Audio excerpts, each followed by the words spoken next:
Assalamualaikum adik-adik. Masih ingat dengan kisah Nabi Ilyas alaihi salam? Beliau merupakan nabi yang sabar mengajak kaumnya untuk meninggalkan berhala dan kembali beriman kepada Allah. Namun, sebagian kaum Baalbek justru marah dan menolak dakwahnya. Bahkan, mereka ingin menangkap Nabi Ilyas. Saat itulah Allah memberikan peringatan kepada kaum Baalbek karena tidak ingin bertaubat dan beriman. Allah menurunkan kekeringan panjang bagi kaum Baalbek. Ketika itu pun terjadi, mereka justru semakin kesal dan menyalahkan kejadian ini akibat Nabi Ilyas. Mereka ingin menangkap beliau.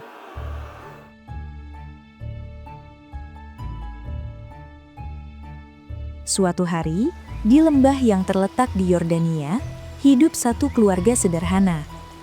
Sang ayah bernama Ahtub bin Ajus. Apabila ditelusuri, beliau merupakan keturunan dari Nabi Yusuf alaihi salam. Keluarga sederhana itu dikaruniai satu anak laki-laki yang sejak kecil sakit-sakitan. Anak itu bernama Nabi Ilyasa alaihi salam. Setiap hari beliau hanya bisa terbaring di kasur, tidak bisa melakukan apa-apa. Hari demi hari terus berlalu, tapi Nabi Ilyasa tak kunjung sembuh dari penyakitnya. Saat itulah Allah memberikan pertolongan Nabi Ilyas dari kejaran pasukan Baalbek melalui sepasang suami istri yang solih ini. Ahtub pun mengajak Nabi Ilyas yang sedang bersembunyi untuk singgah di rumahnya.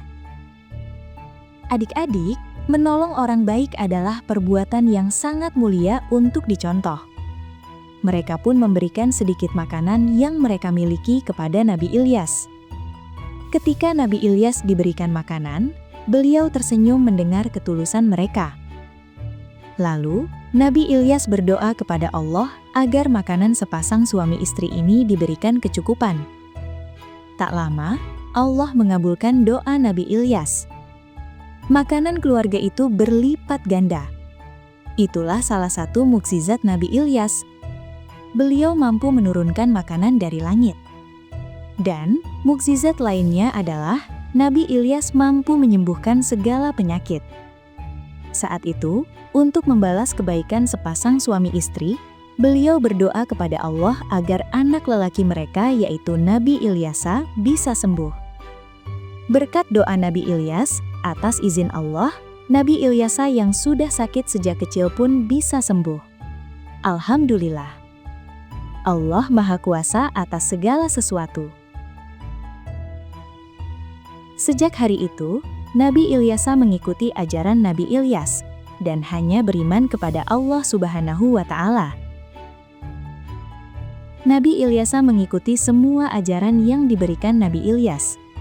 Beliau tidak hanya menjadi anak yang sehat, tapi juga cerdas dan berakhlak baik. Nabi Ilyas berdakwah, mengajak kaumnya untuk kembali taat dan beriman kepada Allah. Tanpa disadari, Allah sedang mempersiapkan Nabi Ilyasa untuk tugas besar di masa yang akan datang dan melanjutkan perjuangan Nabi Ilyas.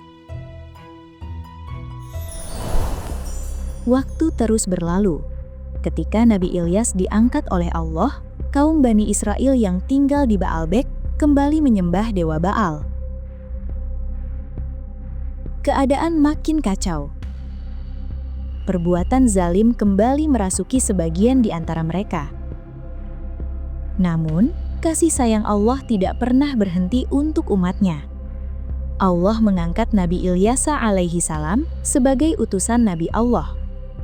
Nabi Ilyasa bertugas melanjutkan perjuangan Nabi Ilyas dalam berdakwah, mengajak manusia untuk tetap pada ajaran yang benar dan tetap beriman kepada Allah. Beliau menerima amanah itu dengan penuh keimanan.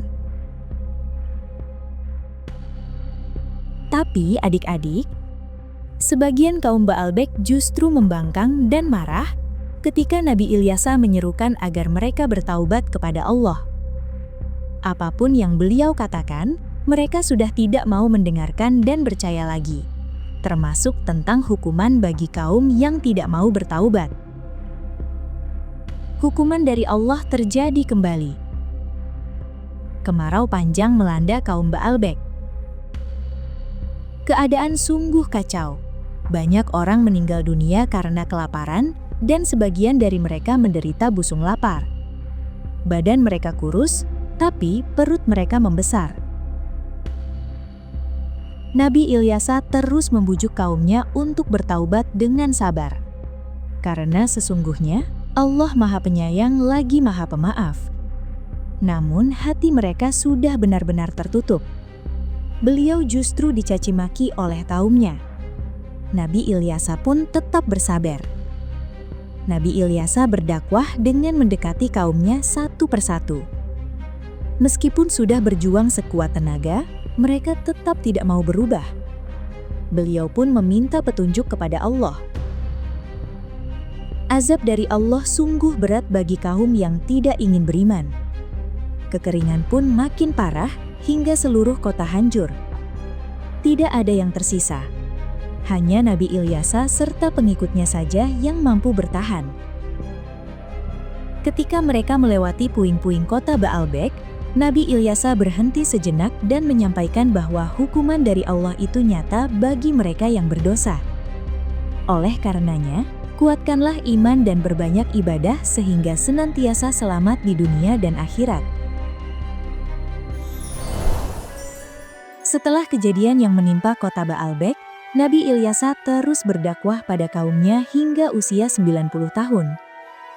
Nabi Ilyasa dan kaumnya hidup makmur dan sejahtera karena beriman dan bertakwa kepada Allah Subhanahu wa Ta'ala.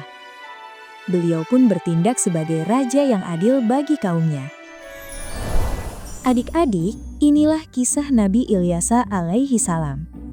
Semoga kita bisa belajar agar selalu menolong orang-orang yang membutuhkan dan selalu taat beriman kepada Allah Subhanahu wa Ta'ala, oke? Terima kasih sudah menonton. Sampai jumpa di kisah Nabi berikutnya. Wassalamualaikum warahmatullahi wabarakatuh.